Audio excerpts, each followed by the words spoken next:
పార్టీల చేరికతోని ఒక నూతన అధ్యాయం ఆరంభం కాబోతుంది. అంటే వాస్తవంగా బీఆర్ఎస్ లో చేరిక నూతన అధ్యాయంగా భావించినప్పటికీ కేసీఆర్ గారితో నాకున్నటువంటి అనుబంధం ఇప్పుడే సోదరి వసంత గారు అన్నట్టు ఏదైతుందో నాకు ఈనాడుది కాదు, చాలా వరకు జగిత్యాల ప్రాంత ప్రజానికానికి అందరికీ కూడా తెలుసు.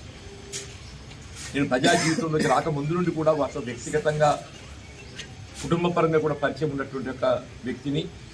మేము 83 అంటే తెలుగుదేశం పార్టీ ఆవిర్భావంలో కలిసి ప్రయాణించాం. తదుపరి కాలంలో రాజకీయంగా మరి భిన్న అభిప్రాయాలతో భిన్న రాజకీయ పార్టీల్లో వేదికలు పంచుకోవడంతో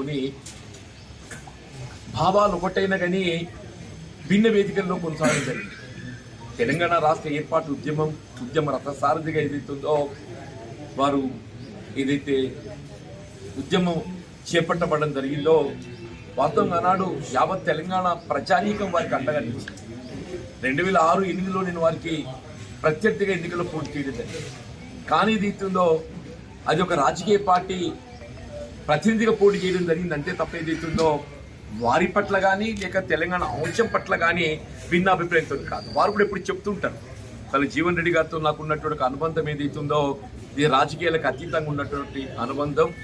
మరి వాస్తవంగా నేను కాంగ్రెస్ పార్టీ 4